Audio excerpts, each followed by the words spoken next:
म्हणजे भाऊ आणि अशीच ही दोनही भावंड खऱ्या अर्थाने त्यांची लेकरं, एक भरलेला परिवार. खऱ्या अर्थानं सुरुवातीला गरिबीचा साथ जरी अंतकरणामध्ये असेल, पण त्यांच्या मातापित्याने दिलेले संस्कार आणि त्या संस्कारांच्या बळावरती घडलेला भोर परिवार आणि त्यातूनही या दोन्ही भावंडांची पुढची पिढी म्हणजे खऱ्या अर्थाने ले दादा असतील, त्याचप्रमाणे जर खऱ्या अर्थानं पाहायला गेलं तर समाधान दादा असेल, ही भावंड ही अत्यंत त्याच निष्ठेनं त्या प्रेमानं खऱ्या अर्थाने या कुटुंबामध्ये कुणी आलं तर ही दोन चुलत भावंड आहे असं कुणी म्हणणार नाही. इतका खऱ्या अर्थानं प्रेम या कुटुंबामध्ये होतं. आणि जर पाहिला गेलं लहानपणापासूनच अध्यात्माचा आधार असणार हे कुटुंब, कारण कोणतीही वारी आली तर इथं मुक्कामाला आल्याशिवाय राहत नव्हती. आणि खऱ्या अर्थानं आपलं वाहन मग आळंदी असू द्या, पंढरपूर असू द्या, वारी निघाली की पताका आणि खऱ्या अर्थानं गाडी ही सजलेली असायची कोणत्याही मानधनाच्या अपेक्षेविना, कारण परमार्थाचा साज या कुटुंबामध्ये अत्यंत पहिल्यापासून होता. पण नियतीच्या सत्तेपुढे कोणी काही करू शकत नाही. कुटुंबाच्या प्रगतीचा आलेख वाढत असताना, सुदर्शन दादाला बळ देत असताना नियतीच्या सत्तेपुढे काही चालत नाही. खऱ्या अर्थानं आपला ट्रॅक्टर लावला आणि मित्राचा अडकलेला ट्रॅक्टर काढण्यासाठी गेले आणि त्याच वेळी काळाचा घाळा झाला आणि पाहता पाहता पुढचा प्रसंग आपणास ज्ञात आहे. दादांचं आपल्यातून जाणं झालं. पण जरी ते देहरूपाने गेले असतील तर आज त्यांचा दमलेला हा मित्र परिवार आणि आपण सगळे हे सांगण्यास पुरेसे आहोत की या मृत्यू लोकांमध्ये मनुष्य किती दिवस जगला याला महत्व नाही, तो कसा जगला याला अनन्यसाधारण महत्व आहे.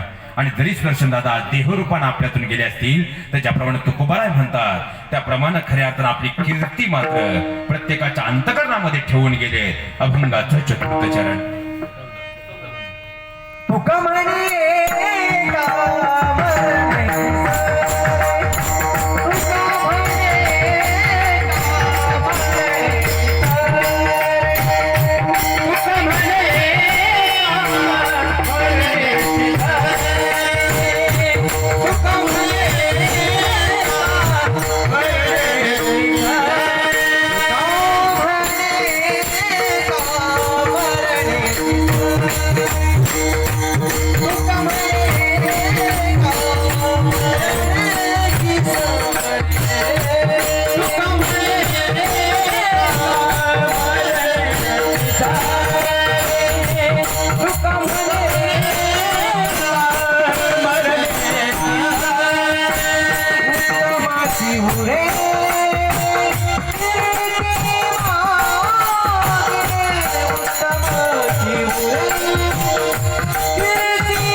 जोरदार करावून टाळ्यांच्या समस्त ताल आणि टाळ मर्शींसाठी झाल्या पाहिजेत.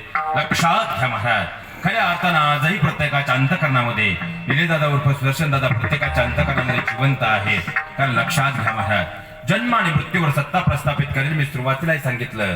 असं कोणतं यंत्र तंत्र आणि मंत्र आज तरी मृत्यूलोकात अवगत नाही.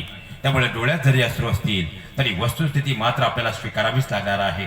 कारण आज खऱ्या अर्थानं आपण आपल्या गावामध्ये आहोत, उद्या कदाचित पुण्यात असू, कालांतराने आपण जगाची भ्रमंती करू.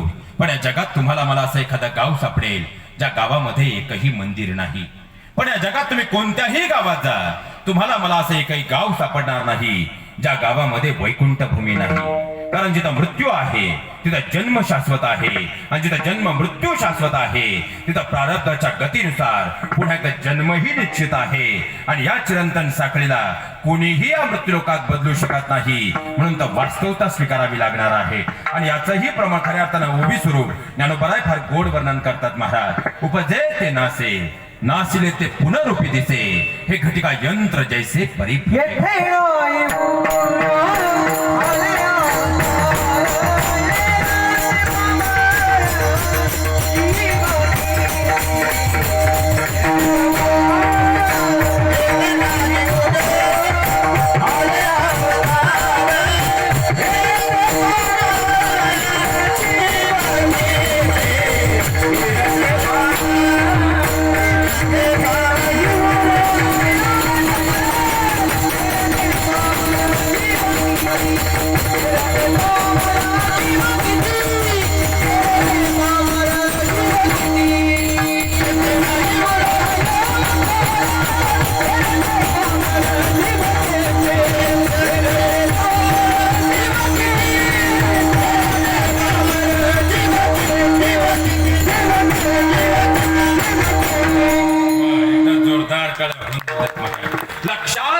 जे अवताराला आले ते खऱ्या अर्थाने निघून गेले, मग अवतावाल्यांचं काय होईल?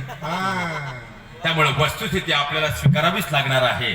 आणि खऱ्या अर्थानं 11 वाजून मला वाटतं 35 मिनिटांचा सुमार 40 मिनिटांचा सुमार झालेला आहे आणि नियोजित वेळेत आपल्याकडे 22 मिनिटं बाकी आहेत. म्हणून खऱ्या अर्थानं मूळ मार्गावरती पुढे जाण्याचा पुन्हा एकदा प्रयत्न करतो. आणि शेवटी खऱ्या अर्थानं तो प्रयत्न यासाठी आहे कारण महाराज जाताना फक्त एका विषयावरती मला तुमच्या बरोबर चिंतन आणि मंथन करून जायचंय. आणि तो विषय असा आहे की सध्याच्या काळामध्ये पुणे जिल्हा अहिल्यानगर जिल्हा या 2 जिल्ह्यांमध्ये फार मोठं वादळ उभं ठाकलंय आणि त्या वादळाचं नाव आहे पितृदोष. आणि पितृदोषाच्या नावाखाली आज सर्वसामान्य गरीब कुटुंबांचे लाख लाख रुपये निघून जात आहेत. आणि हात जोडून एक विनंती करतो महाराज, इथं सगळे शेतकरी आहेत आणि मी स्वतः सायकोलॉजीचा प्राध्यापक आहे. त्यामुळे एक वाक्य बोलून जातो, कोणताही आजार हा पहिल्यांदा शरीराला कधीच होत नाही. कोणताही आजार हा पहिल्यांदा मनाला होतो. मनाला झालेला आजार आपल्या घरापर्यंत पोहोचतो आणि घरात तो आजार पसरला त्यानंतर तो शरीरावर आक्रमण करतो. आणि सध्या पितृदोष नावाचा आजार घरापर्यंत येऊन पोहोचलाय आणि त्या आजारामुळे सामान्य गरीब कुटुंब उद्ध्वस्त होत आहे. कारण शेतकरी कुटुंब म्हटलं, आता मला वाटतं आपल्याकडे 3 पिकं महत्वाची आहेत, टोमॅटो, कांदा आणि वटाणा. खऱ्या अर्थानं कधी कधी लाख लाख रुपये आपल्याकडे खिशात असतात तर कधी 1-1 लाख रुपये पाहिला आपले 2-2 वर्ष निघून जातात. आणि जेव्हा पितृदोष नावाचं वादळ घरापर्यंत पोहोचतं त्यावेळेस मात्र ते कुटुंब कायमचं उद्ध्वस्त होतं, शोकांतिका. आणि म्हणूनच खऱ्या अर्थानं आपल्या नियोजित वेळेत पुढे जात असताना काही प्रश्नांची उत्तर शोधण्याचा प्रयत्न आपल्याला करणं गरजेचं आहे. कारण हल्ली तुमच्याही भागात आणखी एक नवीन फॅड आलंय, गेलेल्या व्यक्तीचा फोटो घरात लावू नाही. तुमच्याकडे आहे का? जर तुमच्याकडे ते फॅड असेल तर मी खऱ्या अर्थानं तुमच्या जिल्ह्यात तालुक्यात थांबून राहतो आज दिवसभर. जर गेलेल्या व्यक्तीचा फोटो घरात चालत नसेल तर त्यांची संपत्ती सुद्धा चालता कामा. आता मला सांगा महाराज, इथं जर कोणाला पितृदोष असेल तर तुम्हाला पहिला प्रश्न विचारला जातो, तुमच्या मागच्या 4 पिढ्या सांगा. किती? तुमच्या घरामध्ये मागच्या 4ही पिढ्यांचे फोटो आहेत, तुम्ही नाव सांगता. पण जर ते फोटो घरातच राहिले नाहीत तर पुढची ही जी आपली लेकरं आहेत यांना जर पुढच्या 4 पिढ्या विचारल्या सांगता येतील का? आणि जर त्यांना सांगता आल्याच नाही, घरापर्यंत पितृदोष आल्याशिवाय राहणार. आणि याही पुढे जाऊन सांगतो, जेव्हा तुम्ही घरात कोणत्याही सणाला तुमच्या वडिलांना नैवेद्य फोटो समोर दाखवता ना, त्यावेळी तुमच्या या छोट्या छोट्या लेकरांना कळतं आपल्या वडिलांचं त्यांच्या वडिलांवर किती प्रेम होतं. आपणही आपल्या वडिलांवर तेवढं प्रेम केलं पाहिजे. कमीत कमी वृद्धाश्रमांची संख्या घटून आपल्या मुलांमध्ये ते प्रेम निर्माण व्हावं यासाठी तरी गेलेल्या व्यक्तीचा पाहिजे. आता त्यातही आणखी पुढे जाऊन एक वाक्य सांगतो. आता आम्ही कीर्तनात मोठमोठ्यानं सांगतो, यानंतर आदरांजली व्यक्त करणारे वक्तेही सांगतात, गेलेल्या व्यक्तीला मोक्ष प्राप्त झाला. आता जाणकार मंडळी, आज माझा तुम्हाला एक प्रश्न आहे, मोक्ष जर प्राप्त झाला पुन्हा जन्म आहे का? जन्म आहे का? नाही. मोक्ष प्राप्त झाला पुन्हा मृत्यू आहे का?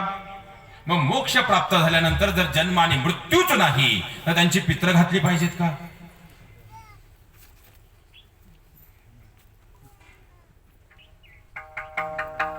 सध्या काय झाले महाराज, कपड्याचे मीटर वाढत चालले, आमच्या खिशाची वजन वाढत चालल्यात, पण तुमच्या मनात हे प्रश्न पडत नाही. याची उत्तर मागण्याचा तुम्ही प्रयत्न करत नाही, फक्त मागच्या पिढ्या करत आल्या. म्हणून जर पुढच्या पिढ्या करत गेल्या तर उद्याची तुमची ही विज्ञाननिष्ठ पिढी जेव्हा तुम्हाला विज्ञाननिष्ठपणे धर्म विचारेल आणि जर उत्तर देता आली नाही तर आपल्याच पुढच्या पिढ्या धर्मापासून दूर जातील. हे सगळ्यात मोठं वास्तव आहे. सध्या खऱ्या अर्थानं आपण इतर धर्मांना दोष देण्यात आणि धर्मांधता फार वेगानं वाढते. इतर धर्मांना दोष देऊन आपला धर्म कधी मोठा होणार नाही.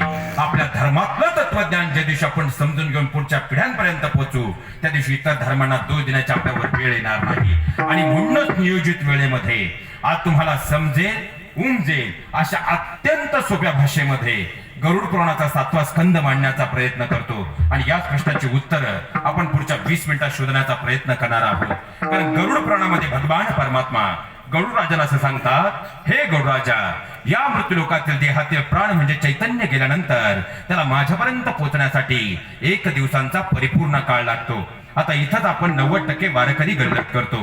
कारण स्वर्गातला 1 दिवस म्हणजे मृत्यूलोकातील 1 वर्ष.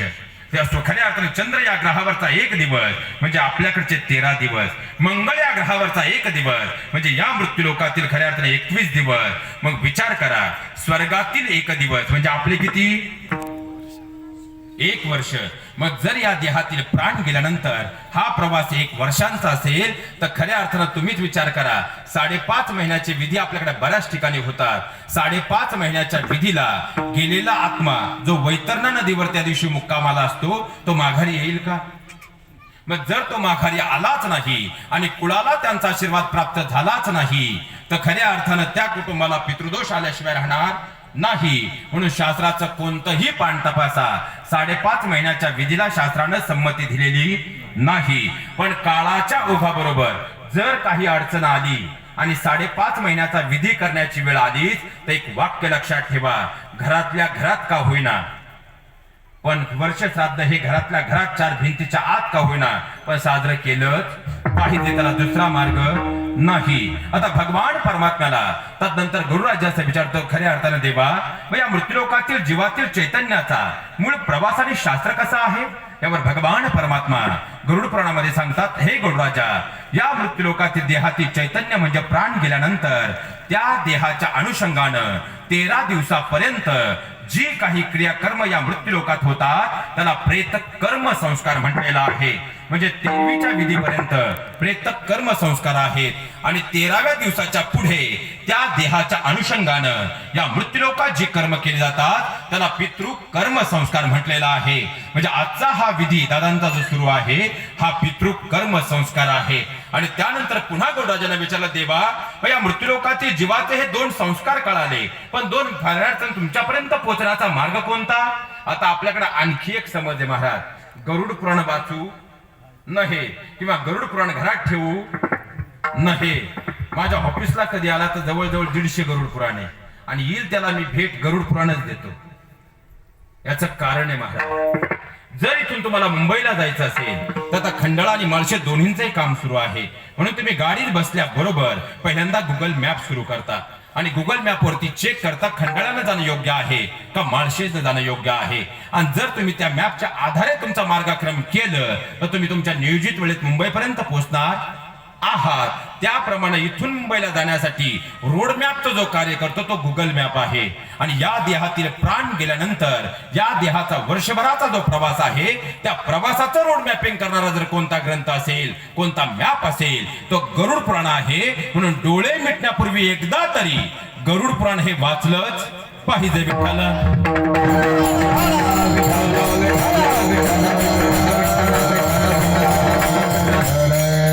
लक्षात घ्या महाराज. मग आता खऱ्या अर्थानं भगवान परमात्म्याला गरुडराजाने प्रश्न विचारला आणि भगवान परमात्म्याने सांगितलं, देवा खऱ्या अर्थानं गरुडराजा त्यासाठी 2 मार्ग आहेत. एक म्हणजे देवमार्ग आहे आणि दुसरा म्हणजे यममार्ग आहे.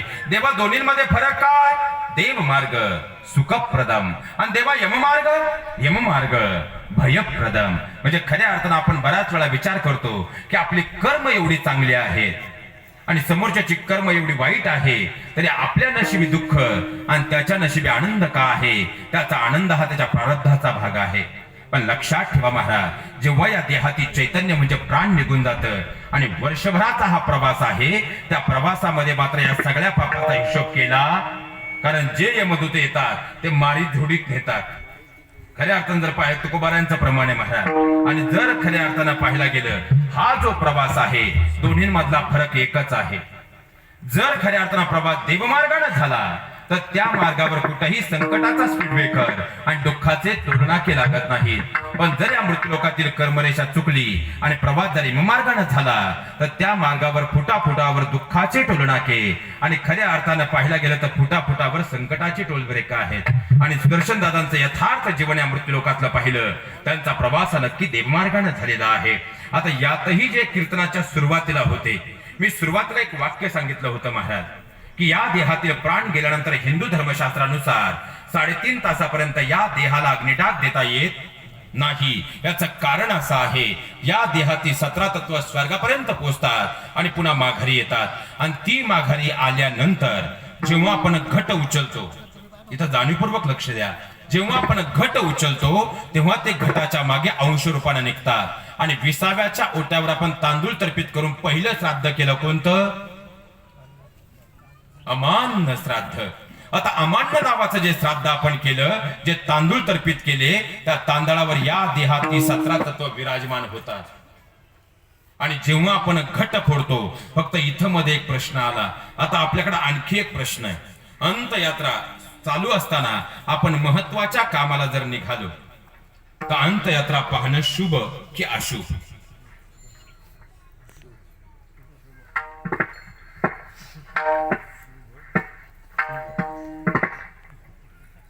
आता उत्तर शोधूयात आपण.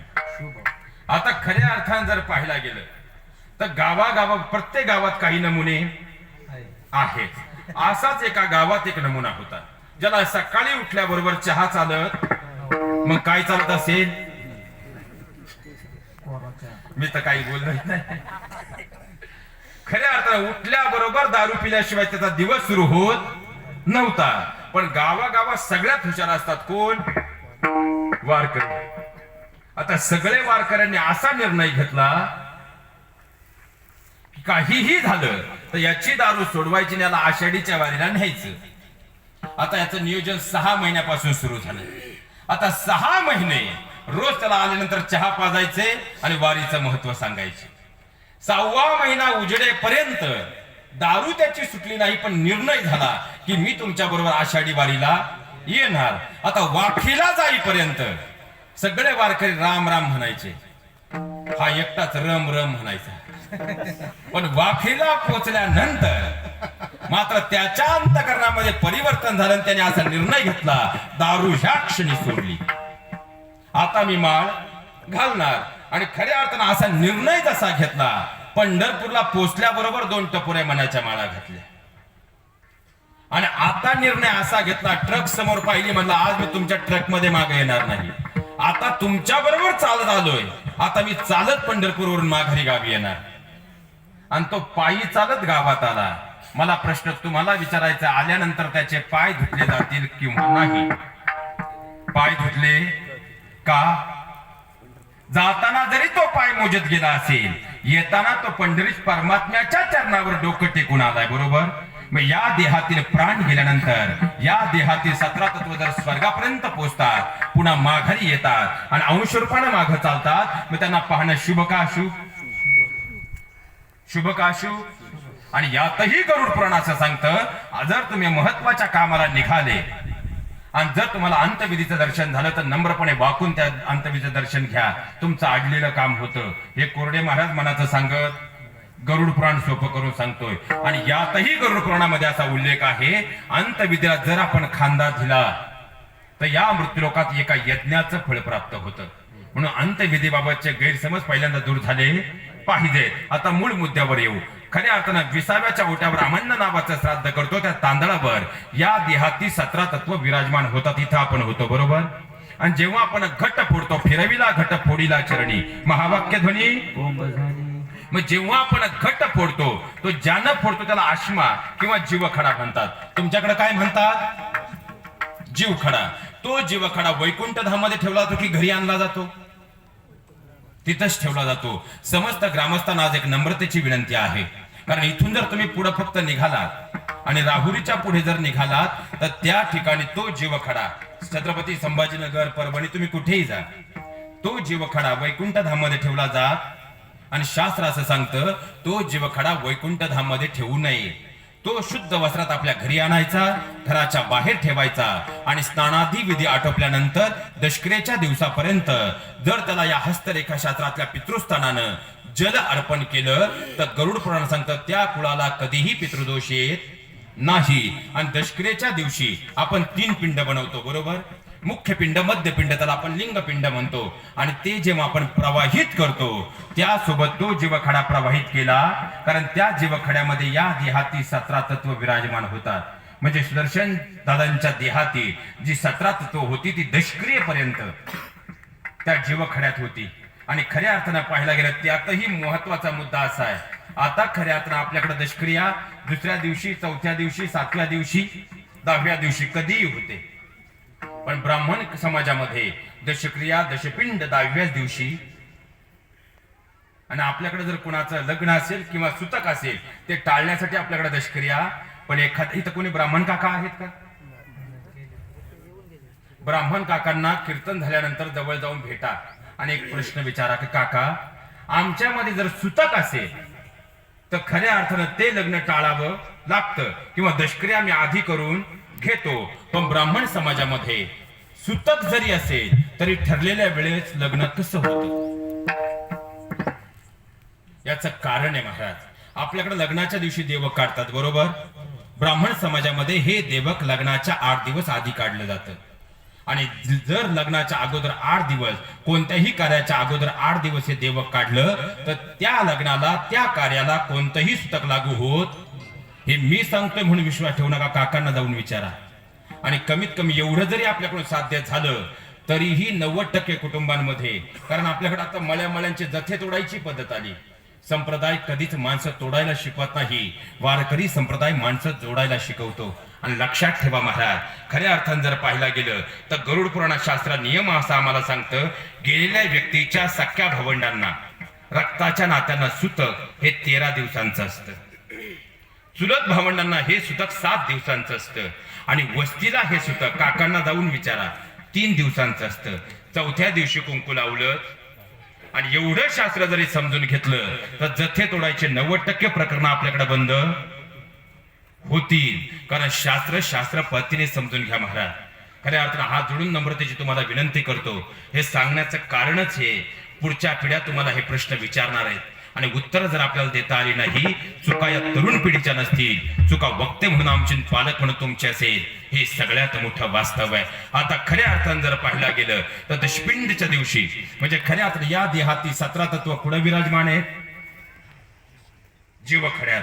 आणि जीवखडा जेव्हा खऱ्या अर्थानं आपण दशपिंड विधी करतो, तो विधी केल्यानंतर जेव्हा आपण पिंडासोबत खऱ्या अर्थानं तो जीवखडा प्रवाहित करतो, तेव्हा या देहाती 17 तत्वांना नेण्यासाठी जे 2 दूत आलेले असतात त्यांच्यासोबत या देहाती 17 तत्वांचा प्रवास पुढे सुरू होतो. आता आपल्याकडे आणखी एक पद्धत आहे, पावलं उमटणे आहे ना. मग ती कशाची उमटतात? ती वृंदावनचे असतात, तुळशीचे असतात, कोंबडीचे असतात, कशाचे असतात. आणि आपण एक नवीन शोध लावला की गेलेल्या व्यक्तीला तो देह प्राप्त झाला. हे तुम्ही कोणत्या ग्रंथात वाचलं? म्हणजे वाचला असेल तर मला सांगा, विनोद म्हणून म्हणणार नाही, माझा अभ्यास वाढेल.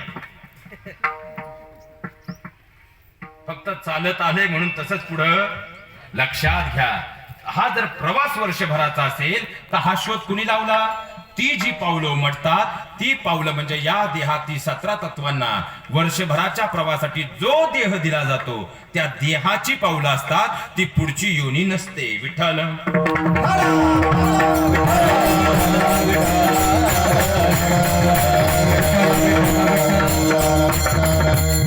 लक्षात घ्या महाराज. मग आता खऱ्या अर्थानं हा प्रवास जेव्हा सुरू होतो, या देहातील प्राण गेल्यानंतर म्हणजे खऱ्या अर्थानं निलेदादांचा जीवनाचा जो प्रवास आहे तो प्रवासही या निमित्तानं आपण समजून घेऊयात.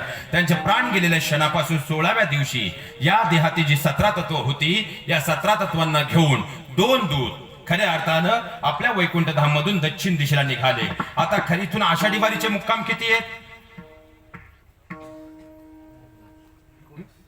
19 मुक्काम घेतल्यानंतर आपण पंढरीश परमात्म्याच्या चरणावर पोहोचतो. त्याप्रमाणे या देहातील प्राण गेल्यानंतर या वर्षभराच्या प्रवासासाठी एकूण पूर्ण मुक्काम 16 आणि एक अर्ध मुक्काम आहे. 16 मुक्काम कोणते? लक्षात घ्या. या देहातील सौरमंडल प्रमाण वेळेनुसार या देहातील प्राण गेल्यानंतर 16व्या दिवशी पहिला मुक्काम या देहातील 17 तत्वांचा 2 दूतांसोबत होतो. कुठं? सौम्यपुरामध्ये, दुसरा सौर्यपुरामध्ये, तिसरा शालिग्राम मध्ये, चौथा विचित्र भवन मध्ये, 5वा नगेंद्रम मध्ये. शेवटचे 14 मिनिटं बाकी आहेत. शेवटच्या 2 मुक्कामांकडे येऊयात. म्हणजे दादांचा वर्षभराचा हा प्रवास पूर्ण करून सुदर्शन दादांच्या देहातील 17 तत्व गरुड पुराण आधारे काल सूर्यास्ताच्या अगोदर चित्रगुप्ताच्या नगरीमध्ये त्या 2 दूतांसोबत पोहोचली. त्या ठिकाणी एक दूत दादांच्या 17 तत्वांच्या सोबत थांबला आणि दुसरा दूत चित्रगुप्ताच्या नगरीत गेला. आत गेल्यानंतर गरुड पुराण असं सांगतं तिथे एक कर्मरेषा आहे. त्या कर्मरेषेवर खऱ्या अर्थात सुदर्शन दादांनी या मृत्यूलोकात केलेल्या कर्माची फाईल त्या दूतानं आपल्या ताब्यात घेतली. तिथून तो चित्रगुप्ताकडे गेला. चित्रगुप्ताकडे गेल्यानंतर चित्रगुप्तानं ती कर्मरेषा तपासली. शेवटच्या पानावर एक शेरा लिहिला. तो शेरा लिहिल्यानंतर गरुड पुराणाच्या 7व्या स्कंदा आधारे काल रात्री सुदर्शन दादा आणि त्यांना नेण्यासाठी आलेल्या 2 दूतांचा मुक्काम हा चित्रगुप्ताच्या नगरीत होता. आणि आज सकाळी जर तुम्ही पंचांग किंवा आज सकाळचं खऱ्या अर्थानं काल निर्णय महालक्ष्मी पाहिला असेल तर आजचा सूर्योदय हा खऱ्या अर्थानं 6:58 होता. आणि शास्त्रा आधारित त्या अगोदर सौरमंडल प्रमाण वेळेनुसार 1 तास आधी दादांच्या देहाती या 17 तत्वांसोबत हे 2 दूत तिथून यमधर्मराजाच्या नगरीकडे निघाले. चित्रगुप्ताची नगरी आणि यमधर्मराजाची नगरी यामध्ये 5 तासांचं अंतर आहे. आणि जेव्हा यमधर्मराजाच्या नगरीमध्ये आज साधारणपणे 11:15च्या सुमाराला दादांच्या देहाती 17 तत्वांना घेऊन हे दूत जेव्हा यमधर्मराजाच्या नगरीत पोहोचले तेव्हा यमधर्मराजाच्या नगरीच्या बाहेर एक पेट्रोलिंग करणारा कामगार आहे. त्याचं नाव दादा सहसा कोणी सांगत नाही. आज तुम्हाला सांगून जातो. आपण गेल्यानंतर आपली सुद्धा त्यासोबत भेट होणार आहे आणि त्याचं नाव धर्मध्वज आहे. हा धर्मध्वज ती कर्मरेषा तपासतो. तो निर्णय घेतो कोणत्या दरवाजातून आत सोडायचंय. आत गेल्यानंतर गरुड पुराण असं सांगतं मध्ये एक सुवर्ण सिंहासन आहे. त्यावर यमधर्म राजा विराजमान आहे आणि बाजूला अष्टप्रधान मंडळ आहे. हे अष्टप्रधान मंडळ ती कर्मरेषा तपासतं आणि त्याच वेळी यमधर्म राजा 5 साक्षीदारांना त्या ठिकाणी बोलावून घेतो. या मृत्यूलोकातील जीवाचा निकाल 5 साक्षीदारांची साक्ष नोंदवल्याशिवाय लागत नाही. मग 5 साक्षीदार कोण? पहिले प्रकृती म्हणजे परमात्म्याचा अंश आहे. कारण देव आहे हृदय मंदिरी किंवा सर्वाघटी.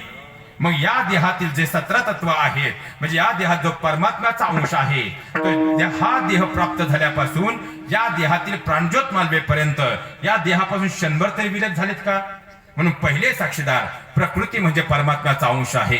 दुसरे साक्षीदार म्हणजे धरणी माता आहे. आपण दरवाजा लावून कोणतेही कृत्य करू शकतो पण धरणी मातेपासून लपवून करू शकतो का?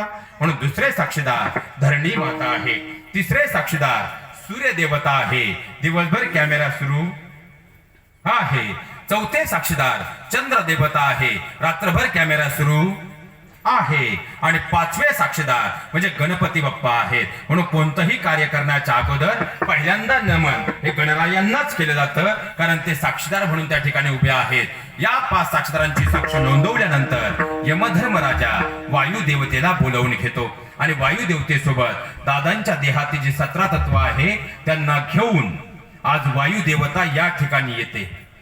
आणि इथं आल्यानंतर आज दिले दादा हा सगळा चाललेला सोहळा पाहतात. हा 16 अंश रूपाने पाहिल्यानंतर त्यांच्या अंश स्वरूपाला जर समाधानता प्राप्त झाली आजच्या दिवशी ते आपल्या कुळाला भरभरून आशीर्वाद देतात. आणि आजच्या दिवशी जर त्यांचा आशीर्वाद प्राप्त झाला तर गरुड पुराण सांगतं त्या कुळाला कधीही पितृदोष येत तुका म्हणे पितरे आशीर्वाद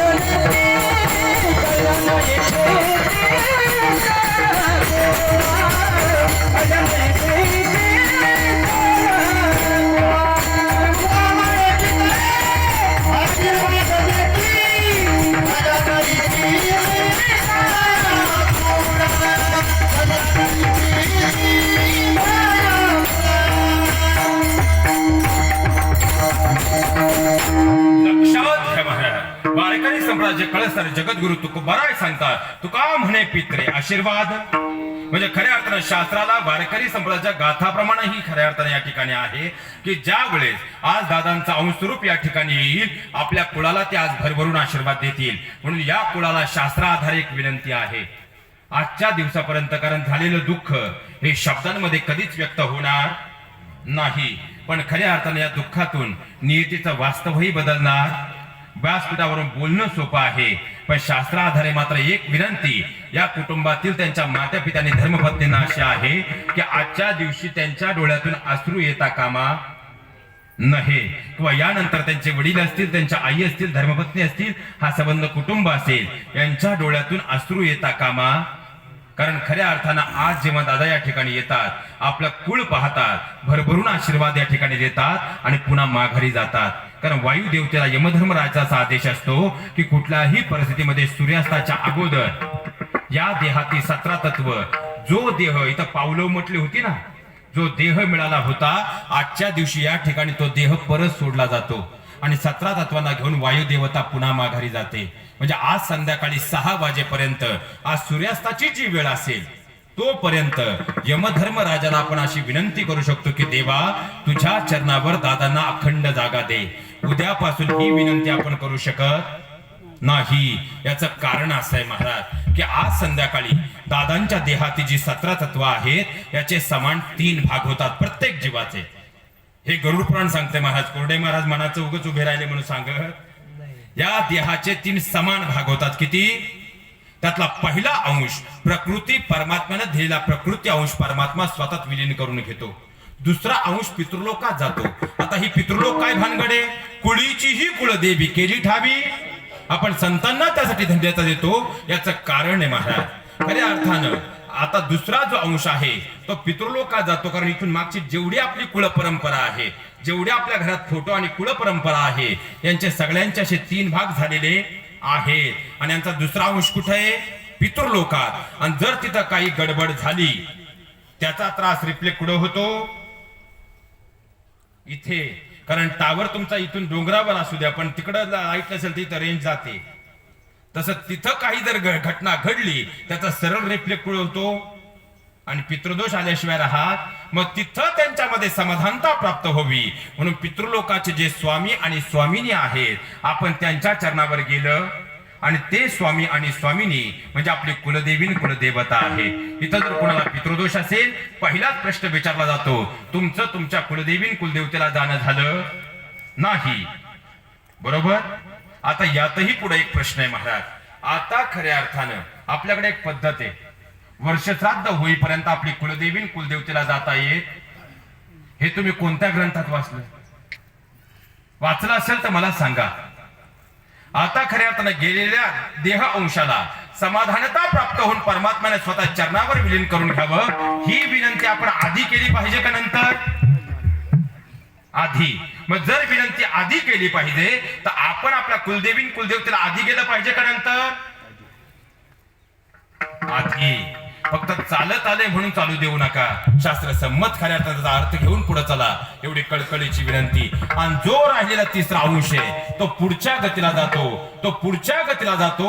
तो फिरून परत कधीच आपल्या घरी येत. मग पितृपंधरवड्यामध्ये किंवा पुन्हा पुण्यस्मरण होईल तेव्हा येणारा अंश हा पितृलोकातला अंश आहे. म्हणून इथं तिसऱ्याही प्रश्नाचं उत्तर असं मिळतं पितृ कुणाची घालावी. या मृत्यूलोकात जे खऱ्या अर्थाने जन्माला आलेल्या प्रत्येकाची पितृ होतात. कारण मोक्ष जरी प्राप्त झाला तर दुसरा अंश कुठे आहे? पितृलोकात. आणि तिसरा अंश एक तर मोक्ष रूपाला जातो किंवा पुढच्या गतीला जातो. म्हणून पितृ सगळ्यांचीच घातली पाहिजेत. मग कुणाची घालू नये? जे सदेह वैकुंठाला गेले फक्त त्यांची पितृ होत नाही बाकी सगळ्यांची पितृ होतात. आणि त्यावेळी यमधर्मराजा प्रश्न असा विचारतो की शेवटची इच्छा काय? त्यावेळी तो अंश सांगतो देवा मला जन्म नको मृत्यू नको. कारण प्रपंच मी जवळून पाहिलाय. प्रपंच एरती माईक दुःखाची जनती नाही अध्यंती. आणि त्या प्रपंच मला सोडवत नव्हता म्हणून त्या प्रपंचात राहून संतांच्या मध्यस्थीने मार्ग आखला. अविनाश करी आपुल्या ऐसे लावी मना पिसे. आणि म्हणून तर खऱ्या अर्थानं या मनाला परमात्म्याच्या नामाचा छंद माझं कर्म होतं ते तुझ्या समोर आहे. मला जन्म मृत्यू नको. तुझ्या चरणावर अखंड जागा दे. पण त्यावेळेस विनंती करून उपयोग शून्य आहे महाराज. कारण संतांच्या मध्यस्थीनं कलियुगात मार्ग मिळालाय. कलियुगी उद्धारे हरीच्या. म्हणून तो कोबराय कळकळीने सांगतात जोपर्यंत या देहात प्राण आहे तोपर्यंत नामाधारे तो परमात्मा आपलासा करा. तिसरा अंश पुढच्या गतीला न जाता तो मोक्ष स्वरूपाला जाईल. आणि आज दयागणाला एकच विनंती करूया की सुदर्शन दादांच्या खऱ्या अर्थानं जो अंश स्वरूप आहे त्याला पुढची गती न देता तुझ्या चरणावर अखंड जागा दे. हीच एकदा प्रेमानं प्रार्थना करूया. एकदा प्रेमानं भजन करूया.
7 मिनिटांचा सुमार झालेला आहे आणि वारकरी दंड संहिते आधारे वक्त्यानं वेळेचं भान पाळणं हे वक्त्याचं आद्य कर्तव्य आहे.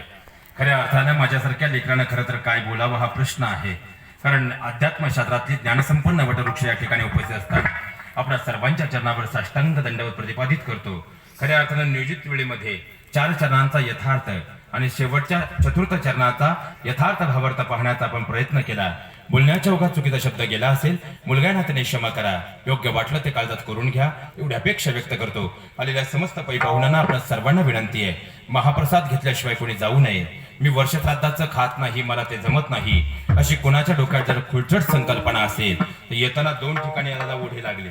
त्या संकल्पनेचं गाठोडं माझ्याकडे बांधून द्या. मी जाताना एकदा त्या ओढ्यात नेऊन टाकतो.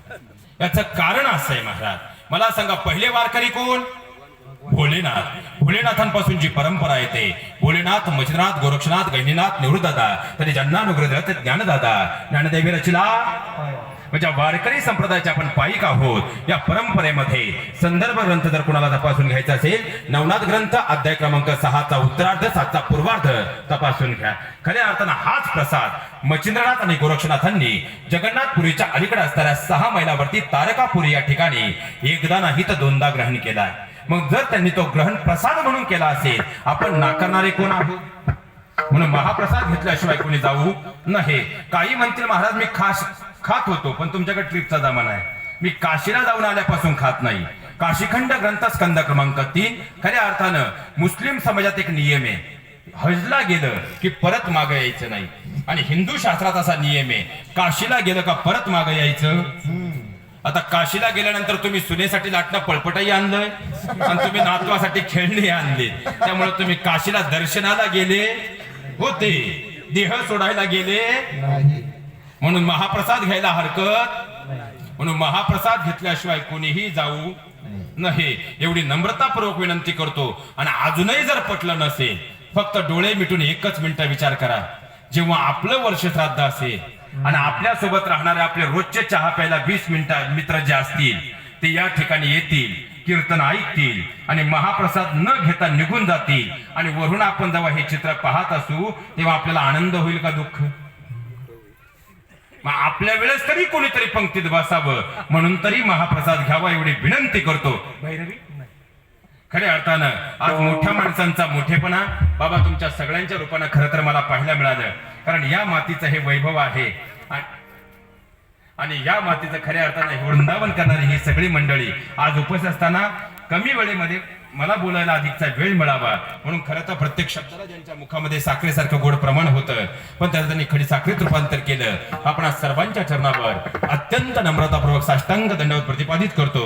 खऱ्या अर्थानं आदरणीय दादा म्हणजे उर्फ सुदर्शन दादांचं आपल्यातून झालेलं जाणं शब्दांमध्ये व्यक्त होणार नाही, पण त्यांनी खऱ्या अर्थानं त्यांनी दिलेले संस्कार आणि त्यांनी खऱ्या अर्थानं आपल्या निदर्शनात आलेले त्यांचे संस्कार ज्या मुळापासून आले ते त्यांचे वडील रावसाहेब दादा असतील, त्यांच्या मातोश्री सुनीता आई असतील, त्यांच्या आजी भिंबाई आई असतील, चुलते संजय दादा असतील, चुलती उज्ज्वला ताई असतील, त्याचप्रमाणे त्यांचे बंधू समाधान दादा असतील, बहीण ऋतुजा ताई असतील, तनुजा ताई असतील. त्याचप्रमाणे खऱ्या अर्थानं नवरा या शब्दाचा अर्थ आहे न म्हणजे नवऱ्याआधी मित्रत्वाच्या नात्यानं समजून घेणारा, व म्हणजे विश्वासाची मूर्तिमंत मूर्ती असणारा, आणि राम म्हणजे श्रमांसारखा एकनिष्ठ असणारा.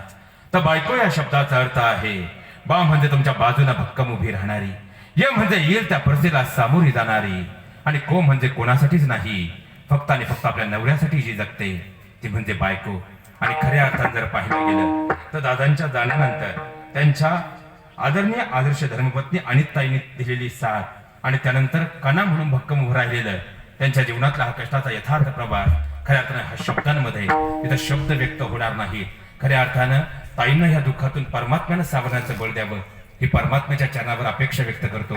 आणि जाताना मात्र एकच विनंती आहे, कर्मरेषा कोणाला चुकणार नाही म्हणून जाताना परमात्म्याचं नाम खऱ्या अर्थानं अंतकरणामध्ये तो नाम खऱ्या अर्थानं तो परमात्मा नामरूपानं आपला असा करा. प्रपंच दुःखमूळ आहे, एकच पर्याय गोविंदाचा जप आहे. फायदा काय होईल? जीवन खऱ्या अर्थानं सुदर्शन दादांप्रमाणे असं घडेल. प्रवास जरी कमी असेल मात्र कीर्ती अशी राहील अभंगाचं चतुर्थ चरण. तुका म्हणे का मरण्याची सरी, तुका म्हणे का मरण्याची केसरी तुका म्हणे एका मरणाची सरी तुका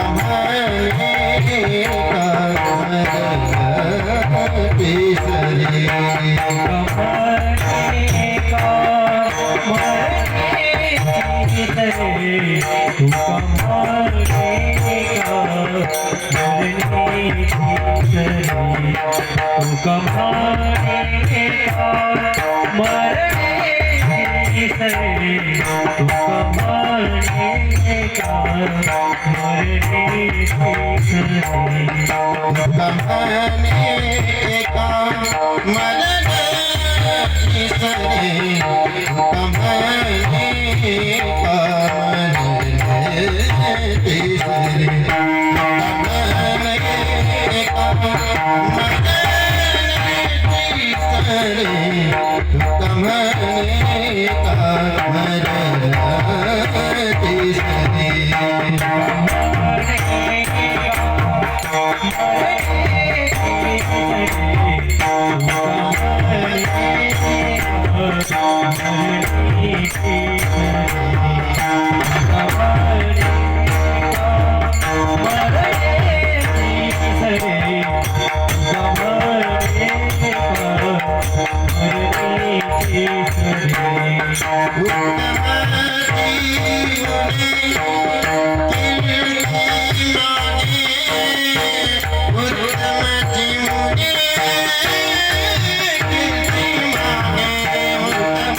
माईक दुःखाची नाती नाही अद्यंती अवसानी. खऱ्या अर्थानं जर पाहायला गेल्या प्रपंच दुःखमूळ आहे, पण या प्रपंचात कर्म असे असायला हवेत की तुका म्हणे एका मरणची सरे उत्तम त्रिपुरे कीर्ती माठे. नियोजित वेळेत खऱ्या अर्थाने यथार्थ भावार्थ पाहत असताना बोलण्याच्या ओघात जर चुकीचा शब्द गेला असेल, मुलग्याना त्याने क्षमा करा, योग्य वाटलं ते काळजात करून घ्या, एवढी अपेक्षा व्यक्त करतो. गुरुजी आपल्या सर्वांच्या चरणावर खऱ्या अर्थानं साष्टांग दंडवत प्रतिपादित करतो. बाबा खऱ्या अर्थानं आपल्याही चरणावर साष्टांग नतमस्तक होत अत्यंत गोड अशी दादा आपली सिस्टम आहे, मनपूर्वक आपले ऋण या ठिकाणी व्यक्त करतो. परम आदरे आमचे विनेकरी बाबा स्वरकंठमणी ताल महर्षी सिस्टम वाले दादा. खऱ्या अर्थानं मंडपही आपलाच असेल, बरोबर ना? मंडपवाले दादा आणि खऱ्या अर्थानं ही सगळे मंडपवाले दादा आणि त्याचप्रमाणे ही सगळे आमचे टाळ